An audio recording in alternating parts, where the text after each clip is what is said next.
Hello friends, स्वागत है आप सभी का इलेक्ट्रिकल खजाना में। तो डियर फ्रेंड, आज का जो हमारा क्लासेस होगा वो AKTU third semester part number 4 है इलेक्ट्रिकल मेजरमेंट इंस्ट्रूमेंट पर। जैसा कि हमने 3 वीडियो बना चुका हूँ इलेक्ट्रिकल मेजरमेंट इंस्ट्रूमेंट का आप सभी के सेमेस्टर एग्जाम के लिए, तो ये पार्ट नंबर 4 का वीडियो हम बना रहे हैं। तो अपने हम 3 वीडियो में बहुत सारे टॉपिक क्लियर किए हैं और चौथे पार्ट में हम कोशिश करेंगे ज़्यादा से ज़्यादा टॉपिक को क्लियर करने का, क्योंकि डिफरेंट हम सोचते हैं कि ज़्यादा से ज़्यादा टॉपिक क्लियर करने के आप सभी को समझाने के चक्कर में बहुत ज़्यादा समय चला जाता है। तो चलिए आज हम थोड़ा फास्ट कवर करने की कोशिश करेंगे। तो इस वीडियो में चलिए पहले बता देते हैं क्या क्या हम चीज़ें कवर करने वाले हैं। तो जैसा कि आप यहाँ पे देख सकते हैं, हम पिछले वाले अपने 3 वीडियो में कवर किए हैं PMMC पूरा, इसका डेरिवेशन सहित, क्या मतलब डिफ्लेक्टिंग, ब्रेकिंग, कंट्रोलिंग इत्यादि सभी इसका PMC पूर्ण रूप से खत्म किए हैं। मूविंग आयरन पूर्ण रूप से खत्म किए, उसमें अट्रैक्शन टाइप, रिपल्सन टाइप, उसका डिफ्लेक्टिंग टॉर्क कैसे आता है, ब्रेकिंग टॉर्क कैसे लगता है, सारा चीज़ एकदम डिटेल्स में समझाए हैं। सिंगल फेज एनर्जी मीटर काफ़ी खूब समझाने की कोशिश की है। इसके बाद इसके साथ साथ हम क्रीपिंग एरर वगैरह समझाए हैं। आज हम आप सभी को बताएंगे मेजरमेंट ऑफ रेजिस्टेंस में low resistance, medium, high resistance, मतलब इसका क्लासिफिकेशन क्या होता है और कैसे हम इसको मेजर करते हैं, एक एक मेथड समझाएंगे। जैसे लो रेजिस्टेंस हम समझाएंगे डबल केल्विन, और मीडियम में समझाएंगे आप सभी को व्हीट स्टोन ब्रिज, और आप सभी को हाई में हाई रेजिस्टेंस को मेजर करने में मेगर विधि समझाएंगे। ठीक, उसके साथ साथ आज हम बताने की कोशिश करेंगे ब्रिज के बारे में। ब्रिज में जैसे मैक्सवेल ब्रिज क्या होता है, हे ब्रिज क्या होता है, उसके साथ साथ कोशिश करेंगे इलेक्ट्रोडायनेमो भी इसी वीडियो में खत्म करने का। उसके साथ साथ शेयरिंग ब्रिज खत्म करेंगे। उसके बाद डी शॉर्ट की ब्रिज, इतना टॉपिक अपने इस वीडियो में हम कवर करने की कोशिश करेंगे। उसके बाद जो हमारा नेक्स्ट वीडियो आएगा पार्ट नंबर 5, उसमें हम कवर करेंगे transducer, types of transducer, transducer के कितने प्रकार होते हैं, जैसे एक्टिव ट्रांसड्यूसर क्या होता है, पैसिव ट्रांसड्यूसर क्या होता है। उसके बाद CRO पूर्ण रूप से खत्म करेंगे। उसके बाद CRO के साथ साथ खत्म करेंगे ईरर्स वगैरह, जैसे कि ईरर्स में बहुत सारे ईरर्स आते हैं, एब्सोल्यूट ईरर और रिलेटिव ईरर, बहुत सारे ईरर आते हैं। तो वो सारे ईरर को हम खत्म करने की कोशिश करेंगे। उसके साथ साथ खत्म करेंगे अपने मतलब इस पार्ट की जस्ट पार्ट नंबर 5 में हॉट वायर इंस्ट्रूमेंट। तो चलिए पहले इस पार्ट में हम कवर करने की कोशिश करते हैं measurement of resistance low, medium, high.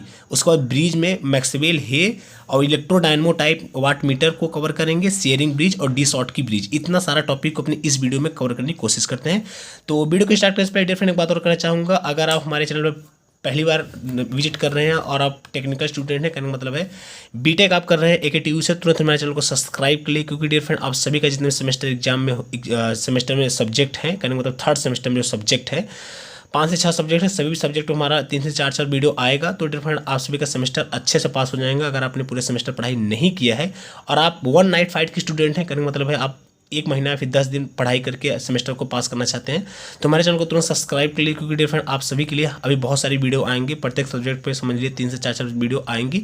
तो तुरंत हमारे चैनल को सब्सक्राइब करके हमसे जुड़ेंगे। एक बात और करना चाहेंगे, बीच बीच में हम आप सभी के सरकारी वैकेंसी से रिलेटेड नोटिफिकेशन अपडेट भी देते रहते हैं। तो डियर फ्रेंड हो सकता है बीच में इंटरप्ट आए, लेकिन हम लास्ट में जब सारा वीडियो हमारा कंप्लीट हो जाएगा तो हम सभी का एक अलग प्लेलिस्ट बना देंगे। तो उस प्लेलिस्ट में डियर फ्रेंड बता देंगे आप सभी का सारा सब्जेक्ट करने मतलब थर्ड सेमेस्टर का जितने भी वीडियो होंगे वो सारे उसी में पड़े रहेंगे। और हमने फिफ्थ सेमेस्टर का, पिछली बार हमने फिफ्थ सेमेस्टर का सभी सब्जेक्ट पे कम से कम 3 से 4 वीडियो बनाया था, तो उसका भी एक अलग से प्लेलिस्ट बना देंगे। तो उस मतलब 2 प्लेलिस्ट बनाएंगे। एक प्लेलिस्ट में रहेगा थर्ड सेमेस्टर के सभी सब्जेक्ट का वीडियो, कम से कम 3 से 4 सब्जेक्ट वीडियो रहेंगे प्रत्येक सब्जेक्ट पर। जैसे कि आप सभी का सब्जेक्ट है इस बार मेजरमेंट इंस्ट्रूमेंट है, उसके बाद इलेक्ट्रॉनिक्स है, उसके बाद BEE बेसिक सिग्नल सिस्टम है, उसके साथ इलेक्ट्रोमैग्नेटिक फील्ड थ्योरी है, उसके बाद कम्युनिकेशन सिस्टम करके है, उसके बाद CSS भी है। तो सभी सब्जेक्ट पे 3 से 4 वीडियो बनाएंगे। जो आप सारा वीडियो अगर देख लेंगे तो एग्जाम में अच्छे से पास हो जाएंगे, बैक लगने की कोई भी चांस नहीं रहेगा। ठीक, तो चलिए अब हम बताते हैं रेजिस्टेंस के बारे में आप सभी को। तो जो आप सभी का रेजिस्टेंस होता है वो मेनली 3 टाइप का होता है। एक होता है लो रेजिस्टेंस, एक होता है मीडियम रेजिस्टेंस, एक होता है हाई रेजिस्टेंस। जो लो रेजिस्टेंस होता है उसकी जो वैल्यू होती है, कहने का मतलब आप लो रेजिस्टेंस को कैसे डिटरमाइन करेंगे, तो उसकी जो वैल्यू होती है वो 1 ओम से कम होती है। जो भी रेजिस्टेंस 1 ओम से कम हो वो लो रेजिस्टेंस। मीडियम रेजिस्टेंस जो होता है उसका रेंज जो होता है 1 ओम से लेकर के 100 किलो ओम के बीच में होता है, वो मीडियम रेजिस्टेंस हो गया। हाई रेजिस्टेंस जो होता है वो 100 किलो ओम से ज़्यादा होता है। ठीक, तो आगे देखिए, जो लो रेजिस्टेंस होता है उसके पास 4 टर्मिनल होते हैं। लो रेजिस्टेंस के पास 4 टर्मिनल होता है, 1 2 3 4, कुछ इस प्रकार आप सभी का लो रेजिस्टेंस रहेगा। हाई रेजिस्टेंस के पास 3 टर्मिनल होता है, 1 2 3। मीडियम रेजिस्टेंस के पास 2 टर्मिनल होता है। अब चलिए हम बताएंगे low resistance, medium resistance, high resistance को मेजर हम कैसे करेंगे, सभी का एक एक मेथड बताएंगे। बाकी मेथड तो बहुत होते हैं, लेकिन एक एक मेथड बताएंगे जो आप सभी के सेमेस्टर एग्जाम दृष्टिकोण से महत्वपूर्ण है। तो लो रेजिस्टेंस में बताएंगे double Kelvin's method. Double Kelvin bridge आप सबके सामने आ चुका है। देखिए इसका ब्रिज कुछ इस प्रकार रहता है, यहाँ पे एक रेजिस्टेंस, यहाँ पे भी रेजिस्टेंस, व्हीट स्टोन ब्रिज की जैसा ही होता है, बस अंतर इतना रहता है गैल्वेनोमीटर के साथ एक एक्स्ट्रा रेजिस्टेंस जुड़ता है, दो पी स्मॉल क्यू, एक आर एल, यहाँ पे हम रेजिस्टेंस ऐड किए हैं। इस रेजिस्टेंस को आप सभी को फाइंड करना रहेगा आर को, ठीक। तो इस प्रकार का आप सभी का सर्किट बनेगा। उसके बाद हम यहाँ पे सप्लाई कनेक्ट कर देंगे, ठीक। आगे देखिए पी बाई क्यू रेशियो को हम कहेंगे अल्टर आर्म रेशियो, और पी बाई स्मॉल मतलब स्मॉल पी, ये है पी स्मॉल पी, और स्मॉल क्यू ये हम कैपिटल लिख दिए हैं, मिस्टेक हो गया है। ये आप सभी का स्मॉल पी है, small P by small Q बराबर होता है इनर आर्म रेशियो और ऊपर वाला अल्टर आर्म रेशियो। तो जैसा कि आप देख सकते हैं ये कुछ डेल्टा कनेक्शन दिखाई दे रहा है, small P Q R L एक कुछ डेल्टा में है। अब इसको हम स्टार में कन्वर्ट करेंगे, तो जैसा कि आप सभी जानते होंगे स्टार में कैसे कन्वर्ट करते हैं डेल्टा को। तो ये हमारा डेल्टा हो गया small P small Q R L, और इसको स्टार में कन्वर्ट करना है। तो एक अनुमानित मतलब एक्सपेक्ट कर लीजिए कि R A resistance, R B resistance, R C यहाँ पे कनेक्ट कर रहे हैं, ठीक। तो इसको चेंज करने का यही मेथड है जिससे हमें आर बी फाइंड करना है। तो इससे जो जो लिंब का रेजिस्टेंस टच हो रहा है उसका मल्टीप्लिकेशन करेंगे और बाकी सारे रेजिस्टेंस को ऐड करके उसमें डिवीजन कर देंगे। तो मतलब हम निकालते हैं R B R A R C की वैल्यू। तो पहले आर बी का P into R L upon सारे रेजिस्टेंस को ऐड करके डिवाइड कर दीजिए, P plus Q plus R L. ऐसे ही आर ए का भी सेम, आर ए में देखिए कौन कौन टच कर रहा है, पी क्यू टच कर रहा है, तो P into Q upon P plus Q plus R L, ठीक। ऐसे ही आर सी का भी, आर सी से देखिए क्यू आर एल टच कर रहा है, तो Q into R L upon P plus Q plus R L, ठीक। तो उम्मीद करते हैं ये आप समझ चुके होंगे। R A R B R C का मान आ चुका है। अब देखिए ये जो डेल्टा कनेक्शन था अब ये स्टार में चेंज हो जाएगा, और स्टार में देखिए कैसे चेंज होगा, ये कुछ ये कनेक्शन आ जाएगा R A R B R C. अब आप सभी का ये देखिए पूरा व्हीट स्टोन ब्रिज हो चुका है। आप लोग अब व्हीट स्टोन ब्रिज वाला मेथड अपना दीजिए और यहाँ पे अप्लाई कर दीजिए। आप सभी का आर ए जो ये आर का मान आप सभी को फाइंड करना था ये निकल के आ जाएगा, ठीक। चलिए अब हम सॉल्व करते हैं, इसका डेरिवेशन करते हैं प्रॉपर ढंग से। तो आप लोग जानते हैं व्हीट स्टोन ब्रिज में गैल्वेनोमीटर से कोई करंट नहीं जाती है, तो वो एक प्रकार से ओपन सर्किट हो जाता है। बाकी ऊपर का रेजिस्टेंस था आपका पी और यहाँ बगल का था क्यू। इसमें देखिए आर बी ऐड हो जाएगा और इसमें इस वाले रेजिस्टेंस में आर सी ऐड हो जाएगा। जो हमारा आर ए आएगा उसका कोई महत्व नहीं रह जाएगा, क्योंकि जब उसमें से करंट ही नहीं जाएगा तो उस रेजिस्टेंस का क्या महत्व, ठीक। तो आप यहाँ पे व्हीट स्टोन ब्रिज का फार्मूला अप्लाई कीजिए, पी बाई क्यू बराबर ये रेजिस्टेंस बाई ये रेजिस्टेंस होता था, तो यहाँ पे होगा R plus S plus R C और आर प्लस आर बी। तो यहाँ पे हमने पी बाई क्यू लिया है, तो यहाँ पे हम लेंगे R plus R B by S plus R C.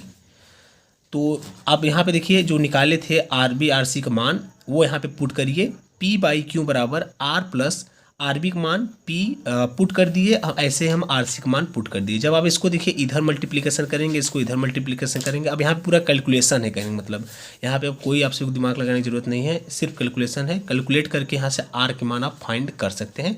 तो इसको देखिए हम कैलकुलेशन में नहीं बताएंगे, क्योंकि यही सब सारी चीज़ हम बताने लगते हैं तो वीडियो बहुत बड़ा हो जाता है और हम सारी चीज़ बता नहीं पाते। तो इसको जब आप कैलकुलेट करके डायरेक्ट निकालेंगे, आर की जो वैल्यू आएगी आप सभी का आर बराबर आएगी P by Q into S. तो देखिए आप सभी का रेजिस्टेंस की वैल्यू आ गया। ये आप सभी का मेथड रहा, लो रेजिस्टेंस को मेजर करने का मेथड है। तो ये आप सभी का हो गया। अब चलिए हम बताते हैं मीडियम रेजिस्टेंस को मेजर करने का मेथड। तो मीडियम रेजिस्टेंस देखिए डिफरेंट व्हीट स्टोन ब्रिज के द्वारा मेजर करते हैं। व्हीट स्टोन ब्रिज आप लोग जान ही रहे होंगे, तो नॉर्मल चलिए बस दिखा देते हैं मोटी मोटा, आप सभी को हम अच्छे से बताएंगे मेगर के बारे में, क्योंकि व्हीट स्टोन ब्रिज तो आप जान ही रहे होंगे, ठीक। तो यहाँ पे आप देखिए मेजरमेंट ऑफ मीडियम रेजिस्टेंस का जो रेंज होता है 1 ओम से लेकर के 100 किलो ओम के बीच होता है। Wheatstone bridge method or measure medium resistance, तो ये हम बता ही दिए हैं। ये देखिए इसका कनेक्शन है व्हीट स्टोन ब्रिज का, P Q R S, galvanometer में से कोई करंट नहीं जाएगी। इसका रेशियो जो होगा P by Q R by S के बराबर आता है। तो ये कैसे आता है यही आप सभी को डेरिवेट करना होगा। जहाँ पे आर इस वाले रेजिस्टेंस को कहते हैं अननोन रेजिस्टेंस और इस वाले रेजिस्टेंस को कहते हैं एस को कहते हैं स्टैंडर्ड रेजिस्टेंस, ठीक। तो आगे देखिए इसमें ये होता है कि इसमें गैल्वेनोमीटर से करंट नहीं जाती है। कहने का मतलब है गैल्वेनोमीटर से जो जाने वाली करंट है उसकी वैल्यू जीरो होती है। तो इसका मतलब यह जीरो तभी होगा जब यहाँ का विभव और यहाँ का विभव, मतलब पोटेंशियल की बात करें, बी का पोटेंशियल और डी का पोटेंशियल जब इक्वल होगा तभी आप सभी की गैल्वेनोमीटर से जाने वाली करंट की वैल्यू जीरो होगी। ठीक, तो अब हम क्या करेंगे, वी बी बराबर वी डी लिख सकेंगे। और वी बी बराबर वी डी यहाँ पे देखिए आगे डेरिवेशन किए हैं प्रॉपर ढंग से। जब वी बी सी बराबर वी डी सी लिख दिए तो वी बी सी की वैल्यू क्या है, यहाँ से देखिए ये वी बी सी की वैल्यू क्या है, जो इसमें करंट जाती होगी और ये रेजिस्टेंस का मल्टीप्लिकेशन। ऐसे ही वी डी सी की वैल्यू क्या होगा, जो ये करंट जाती होगी और ये रेजिस्टेंस का मल्टीप्लिकेशन। ठीक, तो वही हम किए हैं बस direct. I one into Q बराबर आई टू इंटू यस। मान लीजिए ऊपर वाले लिम में आई वन करंट जा रही है और नीचे वाले लिम में आई टू करंट जा रही है। तो यहाँ पे हम देखिए आई वन आई टू की वैल्यू निकालने हैं। जब आई वन की वैल्यू क्या आएगा, आई वन की वैल्यू यही आएगी आप सभी का। यहाँ से देखिए आप ये समझ लीजिए इसमें आई वन जा रहा है ऊपर वाले में, इसमें आई टू जा रहा है। तो आई वन का अगर हम वैल्यू पूछेंगे तो ये जो आप सप्लाई वोल्टेज अप्लाई किए हैं ई, यही वोल्टेज इसके क्रॉस होगा, यही वोल्टेज इसके क्रॉस होगा, लेकिन यहाँ पर रेजिस्टेंस 2 है, यहाँ पे भी रेजिस्टेंस 2 है। तो अगर इसमें करंट की हम बात करें तो इसमें करंट हो जाएगी जो सप्लाई वोल्टेज दिए हैं वो बटे टोटल रेजिस्टेंस, मतलब P प्लस क्यू। ऐसे ही सेम इसमें भी अगर हम करंट की बात करें तो जो सप्लाई वोल्टेज दिए हो वो और total resistance R plus yes.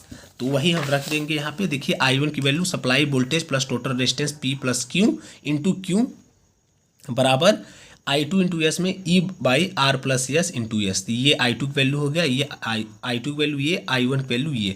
अब हम कट करेंगे, कट पिट के सीधा सीधा आ जाएगा। आप देख लीजिए डेरिवेशन, क्योंकि हम देखिए फास्ट हम बता रहे हैं जानबूझ, क्योंकि यार हमें कम समय में ज़्यादा टॉपिक क्लियर करना होता है, क्योंकि हम ये आप सभी को सेमेस्टर के उद्देश्य से पढ़ा रहे हैं, ना कि एकदम प्रॉपर ढंग से एकदम डीप में एक एक टॉपिक लेकर पढ़ा रहे हैं। एक एक टॉपिक लेंगे तो कोई चीज़ खत्म नहीं हो पाएगा। ठीक, तो जब आप इसको कट बिट करके कैलकुलेट करके जब निकालेंगे तो R बराबर आ जाएगा yes into P by Q. तो चलिए ये आप सभी का व्हीटस्टोन ब्रिज मेथड हो गया। अब आप सभी को मेगर बताते हैं, करेंगे मतलब हाई रेजिस्टेंस को आप कैसे मापेंगे मेगर के थ्रू। ठीक, तो देखिए आगे megger to measure high resistance. Megger जो होता है, मेगर विधि, वो हाई रेजिस्टेंस को मेजर करता है। हाई रेजिस्टेंस को मेजर करने के बहुत सारे विधि होते हैं, जैसे मेगर के द्वारा भी आप मेजर कर सकते हैं, नहीं तो लॉस ऑफ चार्ज मेथड के द्वारा भी मेजर कर सकते हैं। लेकिन हम यहाँ पे आप सभी को सिर्फ मेगर बताएंगे। तो जैसा कि आप यहाँ पे देख सकते हैं मेगर का डायग्राम आप सबके सामने आ गया, ये इसका ब्लॉक डायग्राम है। तो megger it is use to measure high resistance और इंसुलेशन रेजिस्टेंस। इसके द्वारा हम हाई रेजिस्टेंस या फिर इंसुलेशन रेजिस्टेंस को मेजर करते हैं। ठीक, ये मेजर का डायग्राम आप सबके सामने है। यहाँ पे एक डीसी जनरेटर हम लगाते हैं, इसके बाद हम मेजर इक्विपमेंट यहाँ पे लगाते हैं। मेजर इक्विपमेंट में 2 कॉइल होती है, एक पोटेंशियल कॉइल होती है, एक करंट कॉइल होती है। अब हम कनेक्शन कुछ इस प्रकार करेंगे। यहाँ से देखिए डीसी जनरेटर से आपको तार कनेक्ट करना होगा और करंट कॉइल से ले जाना होगा, और फिर करंट कॉइल में ही आप सभी का इंडिकेटर इंक्लूड रहता है। और इसके साथ यहाँ पे देखिए एक परमानेंट मैग्नेट हम यूज करते हैं, पीएम परमानेंट मैग्नेट यूज करते हैं, और ये इसका स्केल है। स्केल है जब हमारा ओपन सर्किट होता है तो हमारा मेगर का इंडिकेटर जो होता है वो मेगा ओम मतलब यहाँ पे रहता है, और जब हमारा शॉर्ट सर्किट होता है तो हमारा इंडिकेटर जो होता है वो 0 ओम पे रहता है। ठीक, तो आप यहाँ पे देख सकते हैं। तो करंट कॉइल का जो कनेक्शन जो है आप सभी का एक लीड, ये 2 लीड होते हैं। एक लीड को हम कनेक्ट करते हैं डीसी जनरेटर के साथ, और एक लीड को हम कनेक्ट करते हैं आप सभी के करंट कॉइल के साथ। ठीक, तो उम्मीद करते हैं आप सभी को इतना समझ में आ रहा होगा। अब चलिए इसी सीक्वेंस हम आगे बढ़ते हैं। हाँ, एक बात और बताना चाहता हूँ, ये जो कनेक्शन है इसको फिर पोटेंशियल कॉइल से ले जाते हैं। फिर पोटेंशियल कॉइल का कनेक्शन आगे देखिए आप यहाँ पे, इसको एक रेजिस्टेंस से कनेक्ट करते हुए फिर डीसी जनरेटर से कनेक्ट कर देते थे। ये पूरा इसका ब्लॉक डायग्राम है कनेक्शन सहित। अगर आप इस डायग्राम को एग्जाम में बना देंगे तो अच्छे मार्क्स आप सभी को मिलेंगे। बाकी ये छोटा छोटा जो सारी चीज़ें लिखी हैं तो बहुत डीप में हम पढ़े हैं, और बहुत डीप में अगर बताने लगेंगे तो आप सभी को समझ में तो आ जाएगा, लेकिन वीडियो बहुत लंबा हो जाएगा। आप कहेंगे बाद में अलग से वीडियो बना देंगे इस पर। अगर आपको मेगा डिटेल्स में पढ़ना होगा तो आप कमेंट करिएगा, अलग से वीडियो बना देंगे अच्छे से समझा के। चलिए कोशिश करेंगे आप सभी को मेगा समझा दें। आगे देखिए, जो आप सभी का आरपीसी की वैल्यू होती है, आरपीसी मतलब पोटेंशियल कॉइल की जो वैल्यू होती है, वो उसका रेजिस्टेंस की वैल्यू ज़्यादा होता है, और जो आपका करंट कॉइल का रेजिस्टेंस होता है वो कम होता है, वो नियर अबाउट 0 ओम के करीब होता है। और पोटेंशियल कॉइल कहने का मतलब है ये, पोटेंशियल कॉइल मतलब ये पीसी, और करंट कॉइल मतलब ये। तो करंट कॉइल का जो रेजिस्टेंस की वैल्यू होता है वो 0 ओम के नियर अबाउट होता है, और पोटेंशियल कॉइल का जो रेजिस्टेंस होता है वो काफ़ी बड़ा मतलब कि किलो ओम के इक्वल या फिर समझिए कि बराबर होता है। ठीक, तो आगे देखिए आप लोग, तो यहाँ पे देखिए आर एक्स जो है वो अननोन रेजिस्टेंस है, is connected between L and E terminal. तो आर एक्स क्या है, आप लोग पहले ये कंफ्यूज हो जाएंगे। तो आर एक्स मैं बता देना चाहता हूँ, ये रेजिस्टेंस है आर एक्स, इसको मान लीजिए आप लोग। यहाँ पे अर्थ है, यहाँ पे लाइन है। ठीक, तब पहला केस देखिए, मेगर करता क्या है, ये डिटेक्ट करता है ओपन, मतलब कि आप सभी का सर्किट ओपन सर्किट है या फिर शॉर्ट सर्किट है, ये बताता है। अगर ओपन सर्किट है तो वो अपने मेगर शो करता है इंडिकेटर के थ्रू हाई रेजिस्टेंस, कहने मतलब इनफाइनाइट रेजिस्टेंस को। अब जब शॉर्ट सर्किट रहता है तो वो आर एस की वैल्यू जीरो लाता है, कहने मतलब है इंडिकेटर जीरो की तरफ मूव कर जाता है, मतलब इधर, जैसा कि यहाँ पे देख सकते हैं, हम पहले ही बता दिए थे। जब आपका मेगर यही बताता है कि आप सभी का सर्किट ओपन सर्किट है या फिर शॉर्ट सर्किट है। जब ओपन सर्किट रहता है तो वो मेगा ओम की तरफ झुकता है, और जब शॉर्ट सर्किट रहता है तो वो जीरो ओम की तरफ आ जाता है। ठीक, आगे देखिए, अब यही हम डेरिवेशन किए हैं कि ओपन सर्किट जब होगा तो आईसी की जो वैल्यू होगी वो V by R C plus X S होगा, जहाँ पे आप जानते हैं आर एक्स की वैल्यू इनफाइनाइट कहने मतलब मेगा ओम में होता है, और आर सी की वैल्यू नेग्लेक्ट हम कर देते हैं। तो अगर हम आईसी की वैल्यू फाइंड करेंगे तो ये माइक्रो ओम में आएगा। जब ये माइक्रो एम में आएगा, और उसके बाद इसी केस में हम देखेंगे आईपी वैल्यू, मतलब आईपी मतलब ये आईसी वैल्यू का मतलब ये है करंट कॉइल की करंट, और ये है आईपी मतलब पोटेंशियल कॉइल की करंट। तो पोटेंशियल कॉइल की करंट हम मेजर करेंगे तो वो V by R P measure करेंगे, जहाँ पे हम जानते हैं आरपी जो होती है ये वाला रेजिस्टेंस है आरपी, इसका जो मान है वो किलो ओम में है। तो जब किलो ओम में है तो इसका जो वैल्यू आएगा वो मिली एम्पियर आएगा। तो कहने का मतलब यही है डियर फ्रेंड्स, इसके अपेक्षा आईपी की अपेक्षा आईसी की वैल्यू बहुत कम है।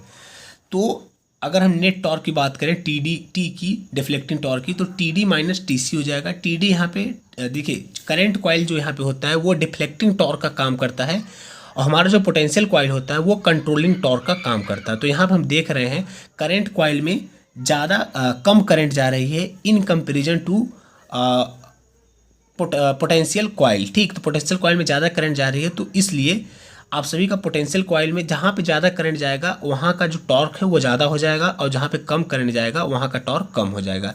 तो इस वजह से देखिए यहाँ पे वही चीज़ हम लिखे हैं, आईपीसी मतलब पोटेंशियल कॉइल की जो करंट है वो आईसीसी से ज़्यादा है, जैसा कि आप यहाँ पे देख सकते हैं। आप सभी का देखिए ये नियर अबाउट मिली एम्पियर में आ रहा था पोटेंशियल कॉइल का करंट, और ये आप सभी का माइक्रो एम्पियर में आ रहा था करंट कॉइल का करंट।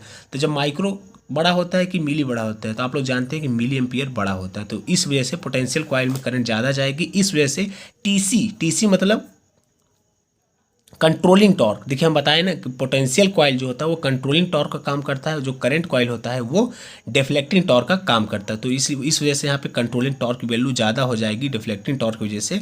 तो जो आपका इंडिकेटर है, जो आपका इंडिकेटर है वो पोटेंशियल कॉइल की तरफ मूव कर जाएगा, मतलब ये कंट्रोल कर लेगा। तब ये पोटेंशियल जब कंट्रोल करेगा, तो डिफरेंट बताना चाहता हूँ, जब आप सभी का देखिए कोई इंस्ट्रूमेंट में कंट्रोलिंग टॉर्क लगेगा तो ये इधर आएगा, और जब डिफ्लेक्टिंग टॉर्क लगेगा तो इधर आएगा।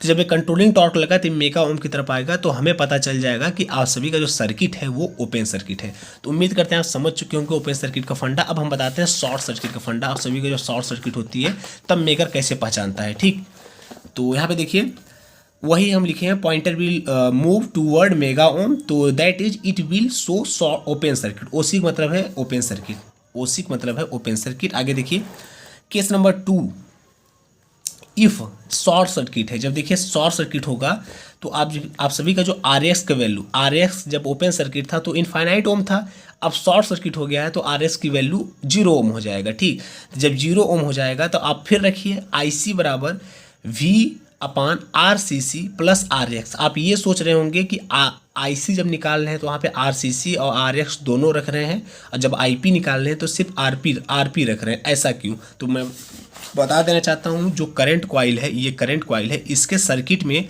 एक तो सीसी करंट कॉइल का पर्सनल रेजिस्टेंस इंक्लूड है, उसके बाद आप देख सकते हैं यहाँ का जो ये सर्किट है ये करंट कॉइल का ही सर्किट है, तो इस वजह से यहाँ का रेजिस्टेंस और यहाँ का रेजिस्टेंस दोनों हम कंसीडर करेंगे। और पोटेंशियल कॉइल का जब हम करंट निकालेंगे तो ओनली हम देख रहे हैं पोटेंशियल कॉइल का जो कनेक्शन है ये ऐसे से आते हुए ऐसे होते हुए ये ऐसे चला गया है, तो यहाँ पे सिर्फ पोटेंशियल कॉइल का रेजिस्टेंस है, इस वजह से यहाँ पे सिर्फ हम आरपी कंसीडर करते हैं। ठीक, तो वही आप रखिए फटाक से।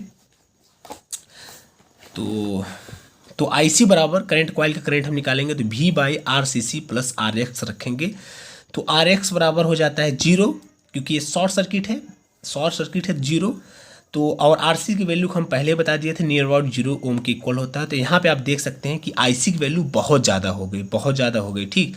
और आईपी की वैल्यू जब आप निकालेंगे तो आरपी की वैल्यू हम बताए थे नियर अबाउट किलो ओम में है, तो जब आप निकालेंगे आईपी की वैल्यू तो नियर अबाउट आप सभी का मिली एम्पियर में आ जाएगा। तो जब आईपी मतलब प्रेशर कॉइल की करंट और आईसी मतलब करंट कॉइल की करंट, आईसी यहाँ पे देखिए प्रेशर कॉइल करंट से बहुत ज़्यादा है, इस वजह से जो डिफ्लेक्टिंग टॉर्क होगा अब कंट्रोलिंग टॉर्क से ज़्यादा होगा। डिफ्लेक्टिंग टॉर्क कौन प्रोड्यूस करता है? आईसी। आईसी मतलब करंट कॉइल प्रोड्यूस करता है, और कंट्रोलिंग टॉर्क कौन प्रोड्यूस करता है मेकर में? पोटेंशियल कॉइल, ठीक। तो यहाँ पे आईसी की वैल्यू आईपी से ज़्यादा होगा, इस वजह से टीडी डिफ्लेक्टिंग टॉर्क की वैल्यू टीसी कंट्रोलिंग टॉर्क से ज़्यादा हो जाएगा। जब डिफ्लेक्टिंग टॉर्क की वैल्यू ज़्यादा हो जाएगा तब आप नेट टॉर्क निकालेंगे टीडी माइनस टीसी, तो टीडी ग्रेटर देन टीसी हो जाएगा, तो टी आएगा आप सभी का नेट टॉर्क वो पॉजिटिव आएगा। पॉजिटिव मतलब वो क्लॉकवाइज में रोटेट कर जाएगा। तो आप सभी का पॉइंटर दिखे यहाँ पे, पॉइंटर जो ये है ये अब एंटी क्लॉकवाइज, पहले जब ओपन सर्किट था तो एंटी क्लॉकवाइज रोटेट करता था, अब ये शॉर्ट सर्किट हो गया है तो ये क्लॉकवाइज रोटेट कर जाएगा, मतलब 0 ओम के तरफ रोटेट कर जाएगा। जब 0 ओम मतलब शॉर्ट सर्किट, तो हमारा मेगर बता देगा कि आप सभी का जो सर्किट है वो शॉर्ट हो चुका है। तो ये तो रहा मेगर का फंडामेंटल, उम्मीद करते हैं आप समझ चुके होंगे। तो हमारा क्या क्या टॉपिक हो गया अभी? लो रेजिस्टेंस बता दिए, मीडियम रेजिस्टेंस बता दिए, हाई रेजिस्टेंस मतलब इसका रेंज बता दिए, इसको मेजर करने का मेथड, इसमें कैल्विन डबल ब्रिज, और इसमें आप सभी का व्हीट स्टोन ब्रिज, और इसमें मेगर विधि बता दी। अब हम बताएंगे कुछ इंपॉर्टेंट ब्रिज के बारे में, जैसे कि मैक्सवेल ब्रिज, हे ब्रिज। मैक्सवेल ब्रिज क्या होता है, हे ब्रिज क्या होता है, इसमें आप क्या कैसे मेजर करेंगे इंडक्टेंस वगैरह को, क्वालिटी फैक्टर को। उसके साथ साथ कोशिश करेंगे शेयरिंग ब्रिज, डी शॉर्ट की ब्रिज, ये सारे पहले चारों ब्रिज खत्म करेंगे। चारों ब्रिज को खत्म करने के बाद तब इलेक्ट्रोडायनमो टाइप वाट मीटर में चलेंगे, ठीक। तो देखिए एसी ब्रिज, एसी ब्रिज में ही आती हैं सब सारे ब्रिजें। तो व्हीट स्टोन ब्रिज में हम डीसी फ्लो करते हैं, और पर्पज एसी ब्रिज का पर्पज क्या होता है? इंडक्टेंस कैपेसिटेंस फ्रीक्वेंसी और म्यूचुअल इंडक्टेंस को निकालने के लिए हम एसी ब्रिज का उपयोग करते हैं। अब हम आपसे को बताते हैं मैक्सवेल ब्रिज। है तो बहुत सारी चीज़ें जो बताएंगे तो ख़त्म ही नहीं होगा, लेकिन अब कम समय में ज़्यादा चीज़ें क्लियर करनी है। आगे देखिए Maxwell bridge, measurement for medium quality factor. Medium quality factor को मेजर करने के लिए हम मैक्सवेल इंडक्टेंस कैपेसिटेंस ब्रिज का यूज करते हैं। अगर इसकी रेंज की बात करें हम, क्वालिटी फैक्टर की रेंज की, तो यहाँ पे होता है 1 ओम से लेकर के क्वालिटी फैक्टर कोई यूनिट नहीं होता है, 1 से लेकर के 10 के बीच के क्वालिटी फैक्टर को मेजर करने के लिए हम मैक्सवेल इंडक्टेंस कैपेसिटेंस ब्रिज का उपयोग करते हैं। ये इसका डायग्राम है आप सबके सामने, ये उसका पूरा कनेक्शन है। यहाँ पे डिटेक्टर लगा होता है, डिटेक्टर सेम आपका गैल्वेनोमीटर की तरह होता है। यहाँ पे भी जो करंट की वैल्यू होती है वो 0 होती है। कुछ नहीं करना है, same to same Wheatstone bridge का फंडा यहाँ पे बनाना है। करने का मतलब है यहाँ पे देखिए इस वाले लिम में R1 L1 कनेक्ट रहता है, इस वाले लिम में R3 कनेक्ट रहता है, इस वाले लिम में R2 कनेक्ट रहता है, और इस वाले लिम में पैरेलल में R4 और C4 कनेक्ट रहता है, ठीक। और सभी के क्रॉस यहाँ पे E1 रेजिस्टेंस वोल्टेज E1, और यहाँ पे E2 वोल्टेज, यहाँ पे E3 वोल्टेज, और यहाँ पे E4 वोल्टेज, ठीक। तो कुछ नहीं करना है, तो आप सभी पहले सभी लिम्ब के अक्रॉस का इम्पीडेंस निकाल लीजिए। इसके क्रॉस इम्पीडेंस आप जब Z1 निकालेंगे तो R1 प्लस XL आएगा, XL की वैल्यू हो जाएगा J ओमेगा L1, तो कुल मिलाकर के Z1 आएगा R1 plus J omega L1। इसके क्रॉस आप जब निकालेंगे रेजिस्टेंस तो Z3 बराबर क्या है? R3 है, क्योंकि यहाँ पे कोई अलग से रेजिस्टेंस और इंडक्टेंस तो है नहीं, तो ये तो हो गया R3 बराबर Z3 हो गया, ठीक। और ये ऐसे ही सेम R2 भी Z2 बराबर हो गया। यहाँ पे देखिए कैलकुलेशन कुछ होगा, R4 C4 पैरेलल में है, हमें इक्विवेलेंट इम्पीडेंस यहाँ पे निकालना पड़ेगा। तो Z4 की वैल्यू जो हो जाएगी वो R4 C4 पैरेलल में। तो आप देखिए जो C4 नहीं लिखेंगे, कैपेसिटिव रिएक्टेंस लिखेंगे XC4, तो इसका इक्विवेलेंट आप निकालिए। XC4 की वैल्यू हो जाएगी 1/J ओमेगा C4। अब इसको पैरेलल में तो आप कैलकुलेट करिए, इसका मल्टीप्लिकेशन फिर एडिशन। तो कुल मिलाकर के आप सभी का देखिए Z1 आ गया, Z2 आ गया, Z3 आ गया, Z4 आ गया। तो आप जानते हैं जब आप सभी का ब्रिज इक्वल रहता है, बैलेंस कंडीशन में रहता है, तो Z1 इंटू Z4 बराबर Z2 इंटू Z3 होता है, ठीक। तो वही चीज़ हम यहाँ पे लिखे हैं, व्हेन ब्रिज इज बैलेंस, तो Z1 इंटू Z4 बराबर Z2 इंटू Z3। तो put the value of Z1 Z2 Z3 Z4, जो Z1 Z2 Z3 Z4 की वैल्यू है वो पुट करिए। Z1 की वैल्यू आप निकाले थे R1 plus J omega L1, Z2 की वैल्यू निकाले थे आप R4 प्लस जे ओमेगा R4C4, और Z3 की वैल्यू आप निकाले थे यहाँ पे Z2 की वैल्यू R2 और Z3 की वैल्यू निकाले थे R3। अब आप यही कैलकुलेट कर दीजिए। अब आप देखिए मैक्सवेल ब्रिज से आप रेजिस्टेंस और इंडक्टेंस की वैल्यू फाइंड करते हैं, तो यहाँ पे देखिए यही R1 L1 फाइंड करना है, तो इसको आप कैलकुलेट वगैरह करेंगे, इधर उधर करेंगे, करने का मतलब मल्टीप्लिकेशन कर दीजिए, कुछ नहीं करना है आप सभी को, मल्टीप्लिकेशन इधर ये वाले क्वांटिटी को बस इधर मल्टीप्लिकेशन कर दीजिए। उसके बाद रियल पार्ट का रियल पार्ट से, इमेजिनरी पार्ट का इमेजिनरी पार्ट से जब तुलना करेंगे तो वही देखिए हम किए हैं, उस वाले पार्ट को पूरा लेकर यहाँ मल्टीप्लिकेशन कर दिए, और जब मल्टीप्लिकेशन कर दिए तो रियल पार्ट का रियल पार्ट से कंपेरिजन कर दिए, और इमेजिनरी पार्ट का इमेजिनरी पार्ट से कंपेरिजन कर दिए, comparison with real to real, imaginary to imaginary. जब आप कंपेरिजन करेंगे तो आप सभी का R1 की वैल्यू निकल के आएगा R2 R3 अपान R4, और L1 की वैल्यू निकल के आएगा R2 R3 C4। आगे देखिए, अगर कॉइल का रेजिस्टेंस पता है और इंडक्टेंस, तो हम उस कॉइल का क्वालिटी फैक्टर निकाल सकते हैं। तो ये आपका R1 L1 आ गया मैक्सवेल के थ्रू। उम्मीद करते हैं मैक्सवेल ब्रिज आप समझ चुके होंगे। मैक्सवेल ब्रिज क्या करता है, एसी ब्रिज है, एक प्रकार का एसी ब्रिज है जो मीडियम क्वालिटी फैक्टर को मेजर करने का काम करता है। मीडियम क्वालिटी फैक्टर मीन्स 1 से लेकर के 10 के बीच में जो क्वालिटी फैक्टर होता है वो मीडियम क्वालिटी फैक्टर के अंतर्गत आता है। ठीक, तो आप देखिए क्वालिटी फैक्टर का जो फार्मूला होता है वो होता है Q बराबर ओमेगा L बाई आर।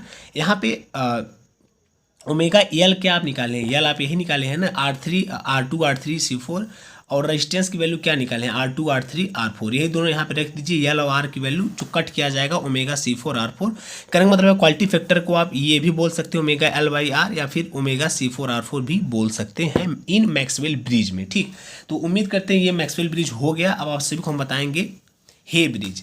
तो मैक्सवेल ब्रिज खत्म, अब चलिए हे ब्रिज बताएंगे। इसी सीक्वेंस में शेयरिंग ब्रिज और डी शॉर्ट की ब्रिज भी क्लियर कर देंगे। आगे इसका फेजर डायग्राम है, तो इस फेजर डायग्राम को आप लोग रट लीजिए, इसको एग्जाम में आप लोग बना देंगे तो बहुत अच्छा इफेक्ट पड़ेगा। ये पूरा इसका फेजर डायग्राम है, कोशिश करिएगा, उम्मीद कर मतलब बनाने की, बना करके एग्जाम में इसको सेमेस्टर के कॉपी में इसको जरूर बना दीजिएगा, इससे काफ़ी अच्छा इफेक्ट आगे एग्जाम के ऊपर पड़ेगा। ठीक, बाकी इसका डेरिवेशन भी है कि कैसा फेजर डायग्राम आता है, तो इसको अभी नहीं बताएंगे हम। जो मेन चीज़ है जो आप सभी को बनाना चाहिए, एग्जाम में इफेक्ट डालेगा एग्जामिनर के ऊपर, बस उतना चल रहे हैं उसको उस हिसाब से। तो ठीक है, चलिए अब हे ब्रिज की तरफ चलते हैं। तो देखिए हे ब्रिज जो होता है वो हाई क्वालिटी फैक्टर को मेजर करता है। तो देखिए एक ट्रिक है, हे है मतलब एच मतलब हाई क्वालिटी फैक्टर। हे ब्रिज जो होता है वो एक एसी ब्रिज है जो हाई क्वालिटी फैक्टर को मेजर करता है। हे ब्रिज का सर्किट डायग्राम आप सबके सामने है। ठीक, तो ये सर्किट में क्या करना है, पहले वाले लिंब में R1 L1 हम जोड़ते हैं, दूसरे वाले लिंब में R2 जोड़ते हैं, तीसरे वाले लिंब में R3 जोड़ते हैं, और चौथे वाले लिंब में R4 और C4 सीरीज में जोड़ते हैं। ठीक, पहले वाले लिंब के क्रॉस जो हमारा वोल्टेज है वो E1 है, दूसरे वाले लिंब के क्रॉस जो हमारा वोल्टेज है E2 है, तीसरे वाले लिंब के क्रॉस जो हमारा वोल्टेज है E3 है, और चौथे वाले लिंब के जो क्रॉस हमारा वोल्टेज है वो E4 है। तो यहाँ पे भी सेम वही फंडा, व्हीटस्टोन ब्रिज का फंडा अपनाइए। क्या करना है, R2 इंटू R3 मतलब ये इम्पीडेंस इंटू ये इम्पीडेंस, लिम्ब 2 का इम्पीडेंस इंटू लिम्ब 3 का इम्पीडेंस, लिम्ब 1 का इम्पीडेंस इंटू लिम्ब 4 का इम्पीडेंस। तो वही सेम चीज़ करिए, बाकी आप कैलकुलेशन करेंगे, आप सभी का लास्ट में निकल के आ जाएगा। देखिए व्हेन ब्रिज इज बैलेंस मतलब Z1 इंटू Z4 बराबर Z2 इंटू Z3। तो Z1 का जो हमारा वैल्यू है वो है R1 plus XL1 into Z4 की जो वैल्यू है वो है R4 इंटू XC4, और Z2 की जो हमारी वैल्यू है वो है R2, और Z3 की जो वैल्यू है R3। आप इसको कैलकुलेट वगैरह करेंगे, यहाँ पे XL1 की वैल्यू J ओमेगा L1, यहाँ पे XC4 की वैल्यू जो है वो 1 बाई J ओमेगा C4 है। इसको आप कैलकुलेट वगैरह करेंगे तो आप सभी का जो लास्ट में वैल्यू निकल के आएगा वो आएगा, R1 की वैल्यू आएगा omega square C4 square R2 R3 R4 अपान 1 plus omega square R4 square C4 square, और इंडक्टेंस की वैल्यू L1 की वैल्यू आएगी C4 R2 R3 अपान 1 plus omega square R4 square C4 square. ये आप सभी का R1 L1 की वैल्यू आ गया। अब आप सभी को क्वालिटी फैक्टर निकालना होगा। तो क्वालिटी फैक्टर का जो फार्मूला होता है वो होता है ओमेगा बराबर ओमेगा L बाई आर। तो L और R की वैल्यू यहाँ पे पुट कर दीजिए। जब आप L और R की वैल्यू पुट करेंगे तो कट पिट करके आप सभी का क्वालिटी फैक्टर की वैल्यू जो आएगी Q बराबर 1 बाई ओमेगा C4 R4 आ जाएगी। ठीक, बाकी आगे फेजर डायग्राम है इसका डेटलेस में, तो फेजर डायग्राम अच्छे मतलब पूरा में एक एक नहीं बताएंगे, बट डायरेक्ट हम दिखा देते हैं इसका फेजर डायग्राम आता क्या है लास्ट में। तो ये इसका लिखिए फेजर डायग्राम है। रिजल्टेंट फेजर डायग्राम, ये आप सभी को बस बनाना है एग्जाम में, कोशिश करिएगा ये बना दीजिएगा। तो वीडियो को रोक करके देखिए, फेजर डायग्राम लिख लीजिए सारा चीज़ जो हम लिखे हैं, और उसको कोशिश करिए 1-2 बार अपने कॉपी में बनाइए और उसको अच्छे से एग्जाम में भी बना दीजिएगा, ठीक। तो चलिए, ये आप सभी का रिजल्टेंट फेजर डायग्राम हो गया हे ब्रिज का। आगे एंडरसन ब्रिज वगैरह भी है, तो वो सब सारी चीज़ नहीं बताएंगे। जो आप सभी का एंडरसन ब्रिज होता है वो लो क्वालिटी फैक्टर को मेजर करता है, इसका डिटेल्स में सारा चीज़ है। तो एग्जाम दृष्टिकोण से हम बता रहे हैं, ताकि जो आप सभी सेमेस्टर एग्जाम में जो क्वेश्चन फंसते हैं और जो आते हैं ज़्यादातर, उन्हीं को रखते हुए अकॉर्डिंग बता रहे हैं आप सभी को। तो चलिए, हे ब्रिज आप सभी का हो गया। अब हम बताते हैं आप सभी को शियरिंग ब्रिज के बारे में। कितना शियरिंग ब्रिज के बारे में, तो देखिए शियरिंग ब्रिज आप सबके सामने आ चुका है। Schering bridge use for measurement of capacitance, dielectric loss, relative permittivity. Schering bridge का यूज हम जो करते हैं वो कैपेसिटेंस और डाई इलेक्ट्रिक लॉस और रिलेटिव परमिलिटी को मेजर करने के लिए हम शेयरिंग ब्रिज का उपयोग करते हैं, ठीक। तो शेयरिंग ब्रिज में जो कैपेसिटेंस का फार्मूला आता है निकल के लास्ट में, C बराबर अब साइलेंट A/D आता है। अब एक आता कैसे है आप लोग ये देख लीजिए। तो शेयरिंग ब्रिज का कनेक्शन डायग्राम है ये। R1 फर्स्ट लिंब में R1 C1 और उसके क्रॉस जो वोल्टेज है E1, और दूसरे वाले लिंब में C2 कनेक्ट करते हैं कैपेसिटर, स्टैंडर्ड कैपेसिटर इसको हम बोलते हैं। इसके क्रॉस वोल्टेज होगा E2, बीच में डिटेक्टर जिसमें से फ्लो होने वाली करंट की वैल्यू 0 होती है। इसके बाद लिम्ब R3, उसके क्रॉस रजिस्टेंस EMF E3। उसके बाद जो 4 वाला लिम्ब है उसमें पैरेलल में R4 और C4 कनेक्ट होता है, और इसके क्रॉस जो हमारा वोल्टेज होता है वो E4 होता है। इसमें भी कुछ नहीं करना है, व्हीटस्टोन ब्रिज वाला फंडा अपनाना है। करने का मतलब है इसके क्रॉस इंपीडेंस पहले फाइंड करिए, इसके क्रॉस इंपीडेंस, इसके क्रॉस इंपीडेंस, इसके क्रॉस इंपीडेंस, सबके क्रॉस इंपीडेंस फाइंड करने के बाद ये इंपीडेंस का मल्टीप्लिकेशन बराबर इस लिम्ब का इंपीडेंस इंटू इस लिम्ब का इंपीडेंस का मल्टीप्लिकेशन इक्वल हो जाएगा। तो वही हम आगे किए हैं। देखिए Z1 Z4 बराबर Z2 Z3। तो Z1 की जो वैल्यू आएगी हमारी निकालेंगे आप, R1 plus J omega C1 आएगा, और Z4 की जो वैल्यू आएगा वहाँ पे Z4 पे आप देखे थे कि हम रेजिस्टेंस और कैपेसिटेंस इक्वल में पैरेलल में ऐड किए थे, तो इस वजह से R4 पैरेलल कैपेसिटेंस की वैल्यू हो जाएगी 1/J, रिएक्टिव कैपेसिटेंस की वैल्यू जो हो जाएगी 1/J ओमेगा C4 बराबर Z2 की वैल्यू हो जाएगी 1/J omega C2 into Z3 की वैल्यू हो जाएगी R3। तो आप इसको जब कैलकुलेट करके लास्ट में जब निकालेंगे R1 और C1 की वैल्यू, हमने पहले ही बोल दिया इससे कैपेसिटेंस और डाइलेक्ट्रिक लॉस की वैल्यू निकाला जाता है और डिसिपेशन फैक्टर। तो R1 की वैल्यू आ जाएगा C4,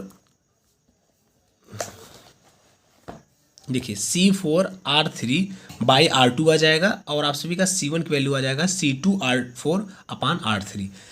अब इसके थ्रू आप लोग डिसिपेशन फैक्टर का भी फार्मूला निकाल सकते हैं। डिसिपेशन फैक्टर D बराबर होता है टैन लेमडा को हम कहते हैं ओमेगा R1 C1। तो R1 और C1 की जो वैल्यू आप निकालें वो यहाँ पे पुट कर दीजिए। तो टैन लेमडा बराबर आ जाएगा ओमेगा C4 R3 अपान C2 इंटू C2 R4 अपान R3। कट पिट करके आ जाएगा D बराबर tan lambda omega R4 C4। तो क्वालिटी फैक्टर, और ये तो हो गया चलो डिसिपेशन फैक्टर, ठीक। अब बताते हैं क्वालिटी फैक्टर। तो क्वालिटी फैक्टर बराबर होता है 1/ओमेगा RC भी होता है। तो यहाँ पे आप रख दीजिए R और C की वैल्यू 1/ओमेगा R4 C4 भी कह सकते हैं। देखिए क्वालिटी फैक्टर और डिसिपेशन फैक्टर का जो रिलेशन होता है वो होता है क्वालिटी फैक्टर बराबर 1 डिसिपेशन फैक्टर। कहने का मतलब क्वालिटी फैक्टर जो होता है वो इन्वर्सली प्रोपोर्शनल होता है डिसिपेशन फैक्टर के। तो उम्मीद करते हैं ये आप सभी का शेयरिंग ब्रिज आप समझ चुके होंगे कि शेयरिंग ब्रिज यूज क्यों करते हैं, क्या होता है, क्या चीज़ हम निकालते हैं। मोटा मोटा चीज़ बता रहे हैं जो आप सभी के एग्जाम दृष्टिकोण से महत्वपूर्ण है, जो कुछ आप लिख करके एग्जाम में पास हो जाए, ठीक। अब फेजर डायग्राम भी चलिए हम दिखा देते हैं शेयरिंग ब्रिज का। तो यहाँ पे डिटेल से फेजर डायग्राम है, तो हम रिजल्टेंट फेजर डायग्राम दिखाते हैं। तो ये देखिए complete phasor diagram of Schering bridge, ये शेयरिंग ब्रिज का कंप्लीट फेजर डायग्राम है। तो इस फेजर डायग्राम को आप लोग देख लीजिए और इसको अच्छे से कॉपी में 2-3 बार बना लीजिए, ताकि एग्जाम में आप सेमेस्टर के कॉपी में बना लें, ठीक। तो ड्रॉबैक भी है कुछ फेजर इसका शेयरिंग ब्रिज का। This bridge is not use for measurement of low capacitance, इस ब्रिज का यूज हम लो कैपेसिटेंस में मेजर करने के लिए नहीं करते हैं, ठीक। तो ये इसका ड्रॉबैक है। चलिए उम्मीद करते हैं आप सभी की शेयरिंग ब्रिज भी हो गई। अब हम बताएंगे डी शॉर्ट की ब्रिज। तो डी शॉर्ट की ब्रिज ये भी आप सभी के सेमेस्टर एग्जाम में काफ़ी पूछा जाता है, लगभग हर बार पूछ ही लेता है 10 नंबर में।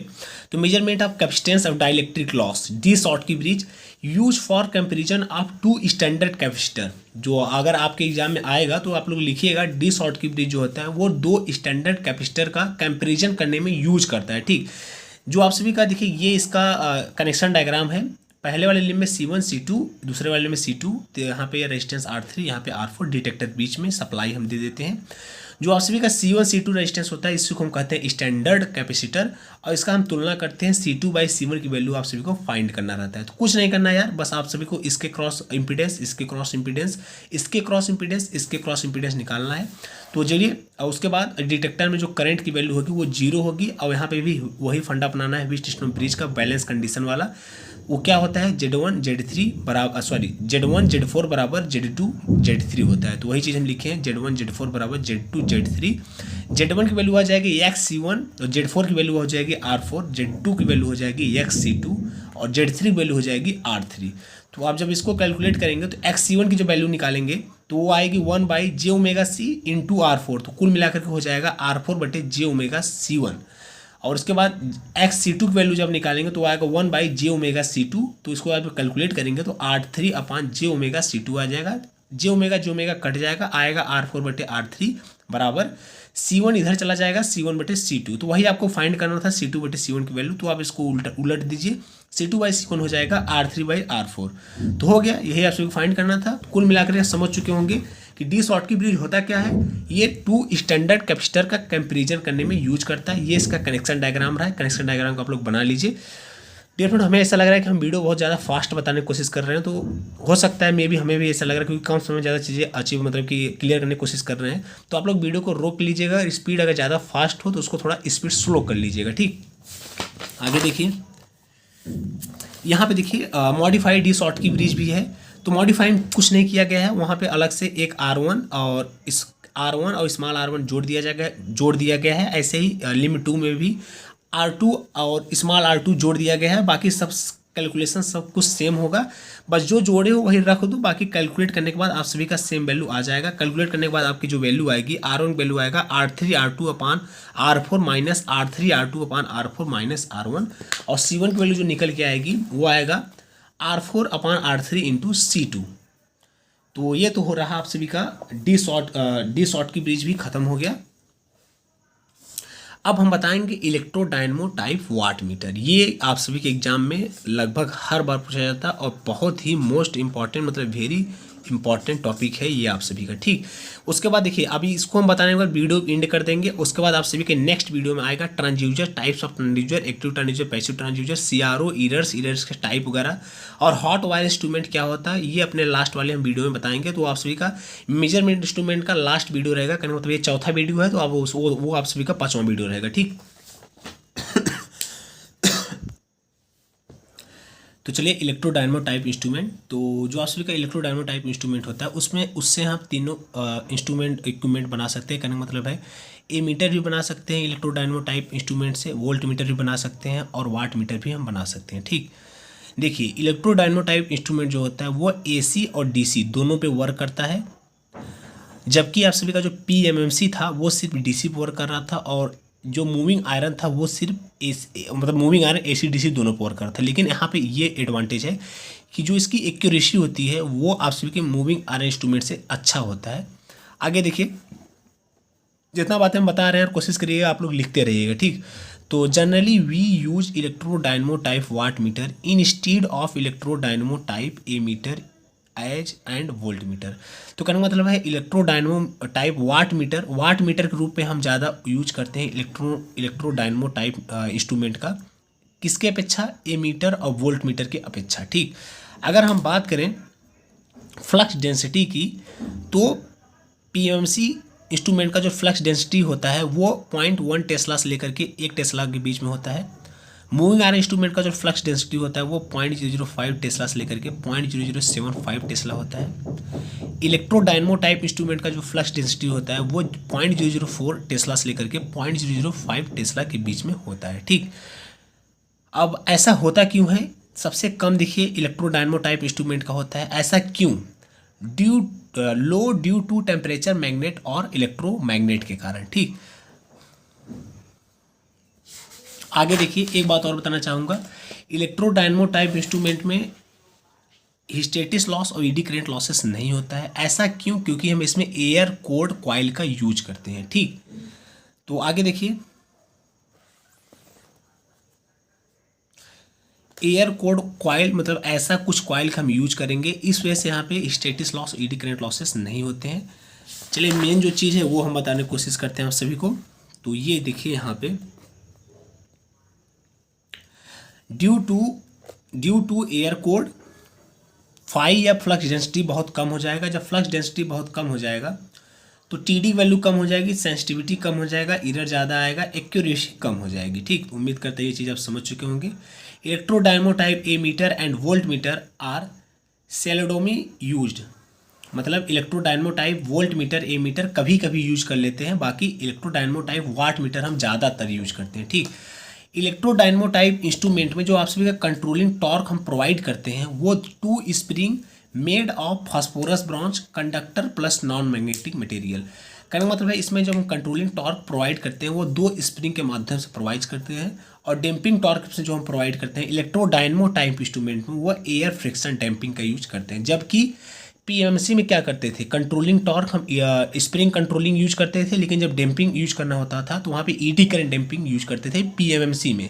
और मूविंग कॉइल में क्या करते थे, कंट्रोलिंग टॉर्क हम ग्रेविटी कंट्रोल यूज करते थे, और ईडी डैम्पिंग टॉर्क में के लिए हम एयर फ्रिक्शन डैम्पिंग का यूज करते थे। ठीक, और यहाँ पे क्या करेंगे, इलेक्ट्रोडायनमो में कंट्रोलिंग टॉर्क के लिए 2 स्प्रिंग का यूज करेंगे जो बना रहेगा फास्फोरस ब्रॉन्ज का, और मतलब फास्फोरस ब्रॉन्ज मतलब कुछ ऐसा रहेगा conductor plus non magnetic material रहता है, और इसमें जो डैम्पिंग टॉर्क हम यूज करते हैं वो एयर फ्रिक्शन डैम्पिंग का यूज करते हैं। ठीक, तो उम्मीद करते हैं आप समझ चुके होंगे। आगे देखिए, इलेक्ट्रोडायनमो टाइप इंस्ट्रूमेंट का ये डायग्राम है। इसमें हम 2 फिक्स कॉइल का यूज करते हैं, एक मूविंग कॉइल का यूज करते हैं। ठीक, फिक्स कॉइल को ही हम करंट कॉइल के नाम से जानते हैं। इन दोनों फिक्स कॉइल को या तो आप ऐसे बोलिए कि 2 करंट कॉइल यूज करेंगे या फिर 2 फिक्स कॉइल यूज करेंगे, और एक मूविंग कॉइल या फिर एक प्रेशर कॉइल या फिर वोल्टेज कॉइल का यूज करेंगे। ठीक, तो इस वाले कॉइल को हम वोल्टेज कॉइल, इन दोनों कॉइल को फिक्स कॉइल कहेंगे। जो हमारा पॉइंटर होता है वो मूविंग कॉइल या फिर प्रेशर कॉइल या फिर वोल्टेज कॉइल से कनेक्ट रहता है। कनेक्शन हमारा कुछ इस प्रकार होता है, सारे तीनों लिंब जो होते हैं वो सीरीज में मतलब तीनों कॉइल सीरीज में जुड़े होते हैं। पहले हमारी सप्लाई जो जाती है वो फिक्स कॉइल फर्स्ट, मतलब कि करंट कॉइल फर्स्ट से होते हुए फिर प्रेशर कॉइल में जाती है, फिर सेकेंड करंट कॉइल से होते हुए, फिर लोड से होते हुए, फिर रिटर्न आ जाती है। ठीक, ये तो इसका रहा डायग्राम। अब चलिए मोटा मोटा बताते हैं, डेरिवेशन वगैरह हम नहीं बताएंगे क्योंकि बहुत सारा टिपिकल हो जाएगा और वीडियो बहुत ज़्यादा लंबा हो जाएगा। तो उसका डिफ्लेक्टिंग टॉर्क का फार्मूला क्या आता है और मेन चीज़ें बताने की कोशिश करेंगे। ठीक, तो देखिए जब इसका हम डिफ्लेक्टिंग टॉर्क का फार्मूला डेरिवेशन करके निकालते हैं तो टी डी बराबर हो जाता है I F into I am. I F है फिक्स कॉइल में जो जा रही है करंट, आई एम है जो मूविंग कॉइल में मतलब प्रेशर कॉइल में करंट जा रही है, उन दोनों का मल्टीप्लिकेशन और म्यूचुअल इंडक्टेंस का डिफ्रेंसिएशन मतलब D M by D theta, जहाँ पे एम म्यूचुअल इंडक्टेंस है। इफ़ आई एफ बराबर आई एम हो जाए तो आई एफ बराबर आई एम होगा ही, क्योंकि सेम ही करंट जा रही थी, सीरीज में कनेक्ट किए थे। तो for ammeter and volt meter तो टी डी क्या हो जाएगा, तो आई दोनों रख दीजिए यहाँ पे, I into D M by D theta. तो टी डी बराबर हो जाएगा आप सभी का I square D M by D theta. तो टी डी बराबर हो जाएगा आई स्क्वायर, मतलब जब आप सभी का डिफ्लेक्टिंग टॉर्क आई स्क्वायर का प्रोपोर्शनल हो जाता है तो उसका जो अगर हम बात करें स्केल की, तो आप सभी का स्केल जो होगा वो नॉन लीनियर हो जाएगा, जबकि आपका पीएमसी में जो स्केल था वो लीनियर था, और मूविंग आयरन में स्केल क्या था, नॉन लीनियर था, क्योंकि वहाँ पे भी डिफ्लेक्टिंग टॉर्क का जो फार्मूला था वो आई स्क्वायर के प्रोपोर्शनल आ रहा था। ठीक, तो यही थीटा टी डी हो, जो टी डी होता है वो अगर हम कंट्रोलिंग टॉर्क की बात करें तो के थीटा के इक्वल होता है। तो इस वजह से थीटा अनुपात टी डी अनुपात आई स्क्वायर हो जाएगा। थीटा जो होगा वो डिफ्लेक्टिंग एंगल है, आई स्क्वायर के प्रोपोर्शनल हो जाएगा, इस वजह से नॉन लीनियर हो जाएगा, या फिर बोले तो नॉन यूनिफॉर्म। आगे देखिए, the scale of electrodynamo type ammeter and volt meter are non uniform. Electrodynamo type instrument का जो स्केल होता है वो नॉन यूनिफॉर्म होता है। आगे देखिए, इलेक्ट्रोडायनमो टाइप इंस्ट्रूमेंट को हम ट्रांसफर इंस्ट्रूमेंट और स्टैंडर्ड इंस्ट्रूमेंट भी कहते हैं। ठीक, तो ये चीज़ आप लोग याद रखिएगा, इसको एग्जाम में लिख दीजिएगा, काफ़ी अच्छा प्रभाव पड़ेगा एग्जामिनर के ऊपर। आप सभी का जो इलेक्ट्रोडायनमो टाइप इंस्ट्रूमेंट होता है वो ट्रांसफर इंस्ट्रूमेंट होता है, या फिर उसको हम स्टैंडर्ड इंस्ट्रूमेंट भी कह सकते हैं, इन दोनों नाम से पुकारते हैं। ठीक, तो आप सभी को हम समझा दिए कि इलेक्ट्रोडायनमो टाइप इंस्ट्रूमेंट होता क्या है, और इलेक्ट्रोडायनमो टाइप इंस्ट्रूमेंट में हम वाट मीटर बनाते हैं। देखिए ये आप सभी का इलेक्ट्रोडायनमो टाइप इंस्ट्रूमेंट का वाट मीटर है। ये देखिए करंट कॉइल, ये प्रेशर कॉइल। प्रेशर कॉइल में नंबर ऑफ टर्न ज़्यादा होता है और इसमें जो नंबर ऑफ टर्न होते हैं वो पतला वायर होता है, और करंट कॉइल मोटे वायर का और नंबर ऑफ टर्न कम होता है और ये लोड होता है। करंट कॉइल लोड साइड होता है, प्रेशर कॉइल आप सभी का लोड के अक्रॉस मतलब पैरेलल में सप्लाई साइड होता है। तो इलेक्ट्रोडायनेमो टाइप अगर वाट मीटर हम बताएंगे तो इसका जो मेन चीज़ है चलिए वो कवर करने की कोशिश करते हैं। बाकी जो इलेक्ट्रोडायनेमो टाइप इंस्ट्रूमेंट था ये आप सभी का खत्म हो चुका है, ठीक। अब ये आप सभी का पूर्ण रूप से खत्म हो चुका है। अब हम एक्स्ट्रा में चल रहे हैं। एक्स्ट्रा का मतलब है electrodynamo type watt meter, electrodynamo type ammeter, electrodynamo type और वोल्ट मीटर यूज करते हैं। तो वो जो इंपॉर्टेंट चीज़ है उसको बताने की कोशिश करेंगे। तो ये आप सभी का इलेक्ट्रोडायनेमो टाइप वाट मीटर का फिगर है। तो डिफरेंट इलेक्ट्रोडायनेमो टाइप वाट मीटर बहुत बड़ा है, कहने का मतलब है इसमें वाट मीटर है, ए मीटर है, वोल्ट मीटर है, उसके बाद 3 फेज पावर को कैसे मेजर करेंगे, 2 वाट मीटर मेथड है, 3 वाट मीटर मेथड है। तो इसको हम अलग से एक वीडियो बनाएंगे। तो ठीक है, मतलब वीडियो को इसको हम इसी पे एंड करते हैं, इस पार्ट को इसी पे एंड करते हैं। अगले पार्ट में ये सारा जो बचा है इसको कवर करेंगे। उसके बाद जो एक्स्ट्रा टॉपिक है उसको अगर आप कमेंट करेंगे, आप सभी को रिक्वायरमेंट रहेगी तो हम अलग से वीडियो बना देंगे इलेक्ट्रोडायनेमो टाइप वाट मीटर पर एकदम डिटेल्स में, ठीक। तो ठीक है फ्रेंड, उम्मीद करते हैं आज की वीडियो आप सभी को अच्छी लगी होगी, हेल्पफुल रही होगी। ऐसे ही एकेटिव्स के सेमेस्टर से रिलेटेड वीडियो पाने के लिए तुरंत मेरे चैनल को सब्सक्राइब कर लीजिए। और डियर फ्रेंड, आप सभी का जितने भी आप सभी के बीटेक से रिलेटेड नोटिफिकेशन अपडेट आते रहते हैं वो भी आप सभी तक पहुंचाने की पूरी कोशिश करता हूं। तो ठीक है डियर फ्रेंड, अगर आपने मेरे चैनल को अभी तक सब्सक्राइब नहीं किए थे और पहली बार विजिट कर रहे थे तो ठीक है चैनल को सब्सक्राइब कर लीजिए ताकि जैसे भी हमारा आगे कोई वीडियो आए वो आप तक तुरंत पहुँच जाए। तो ठीक है dear friend, thanks for watching this video, see you soon next time.